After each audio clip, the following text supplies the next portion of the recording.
नमस्कार। आज 27 जुलाई 2025 है और हम कुछ अहम खबरों और घटनाओं पर थोड़ी गहराई से बात करेंगे। हमारे पास आज कई स्रोत हैं, राष्ट्रीय, अंतर्राष्ट्रीय, अर्थव्यवस्था और खेल जगत से भी। तो चलिए समझने की कोशिश करते हैं कि इनमें क्या खास है। शुरुआत करते हैं एक सरकारी पहल से, डिजिटल न्याय योजना। इसका जिक्र है, लगता है कि ग्रामीण और दूर दराज के इलाकों तक ऑनलाइन न्याय पहुंचाने की बात हो रही है। हाँ बिल्कुल।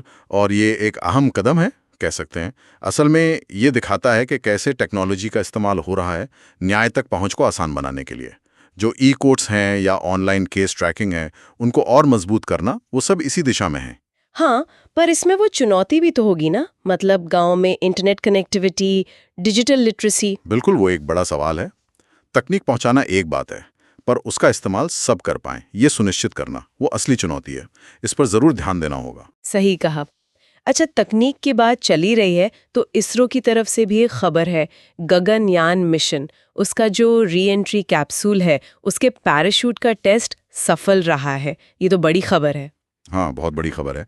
ये भारत का जो पहला मानव अंतरिक्ष मिशन है ना, उसके लिए ये एक बेहद बेहद जरूरी पड़ाव है। यही पैराशूट सिस्टम तो है जो अंतरिक्ष यात्रियों को सुरक्षित वापस लाएगा जब कैप्सूल वायुमंडल में दोबारा आएगा। अच्छा।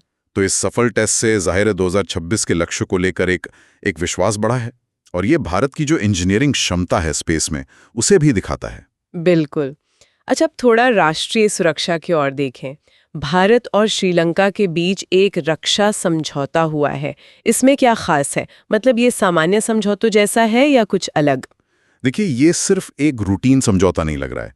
इसमें समुद्री निगरानी जैसे पहलू शामिल हैं, साझा अभ्यास हैं, आतंकवाद से मुकाबला, ये सब रणनीतिक चीजें हैं। तो हिंद महासागर क्षेत्र में स्थिरता और सुरक्षा के लिहाज से देखें तो ये काफी अहम हो जाता है, खासकर अभी जो जियोपॉलिटिकल माहौल है उसमें। ठीक है। अब जरा अंतर्राष्ट्रीय खबरों पर आते हैं। चीन के ग्वांगडोंग प्रांत में, वहां बाढ़ से काफी नुकसान हुआ है सुनने में आया है। और दूसरी तरफ फ्रांस में अगले महीने चुनाव है, लेकिन राष्ट्रपति मैक्रोन इस बार उम्मीदवार नहीं है। ये दोनों खबरें, क्या कोई कनेक्शन है या बिल्कुल अलग है? नहीं, सीधे तौर पे तो कोई कनेक्शन नहीं है, लेकिन दोनों के अपने अपने मायने हैं। चीन की बाढ़ वो एक प्राकृतिक आपदा है। भारत ने मदद की पेशकश भी की है। ये दिखाता है कि पड़ोसी देशों के बीच कैसे रिश्ते चलते हैं मुश्किल वक्त में। हाँ। और फ्रांस का चुनाव वो यूरोप की राजनीति के लिए एक बड़ा इवेंट है। मैक्रोन का ना होना, इसका मतलब है कि वहां अब जो दक्षिणपंथी और उदारवादी खेमे हैं, उनके बीच मुकाबला और तेज हो सकता है। अच्छा। और इसका असर फिर यूरोपियन यूनियन पर और शायद ग्लोबल राजनीति पर भी पड़ सकता है, तो नजर रखनी होगी। बिल्कुल। अच्छा, अर्थव्यवस्था पर आते हैं। आरबीआई जो है वो डिजिटल रुपया, मतलब सीबीडीसी, उसके पायलट प्रोजेक्ट का दायरा बढ़ा रहा है 15 और शहरों में। इसका आम लोगों के लिए क्या मतलब हो सकता है? इसका मतलब है कि आरबीआई डिजिटल करेंसी को लेकर काफी सीरियस है, और वो धीरे धीरे इसे आम चलन में लाने की तरफ बढ़ रहा है। हो सकता है भविष्य में हमारे पैसे इस्तेमाल करने का, लेन देन का तरीका बदले। हालांकि ये देखना होगा कि लोग इसे कितना अपनाते हैं, और जो अभी यूपीआई वगैरह चल रहा है उसके साथ ये कैसे काम करेगा, ये सब सवाल हैं अभी। सही। और हाँ, इसी बीच सोने की कीमतों में भी गिरावट आई है, 65,200 रुपये प्रति 10 ग्राम के आसपास। ये शायद ग्लोबल इकोनॉमी के जो संकेत हैं या निवेशकों का जो मूड बदल रहा है, उसे दिखाता है। और आखिर में खेल जगत, भारत ने जिम्बाब्वे को तीसरे T20 में हराया। Rahul Tripathi man of the match रहे।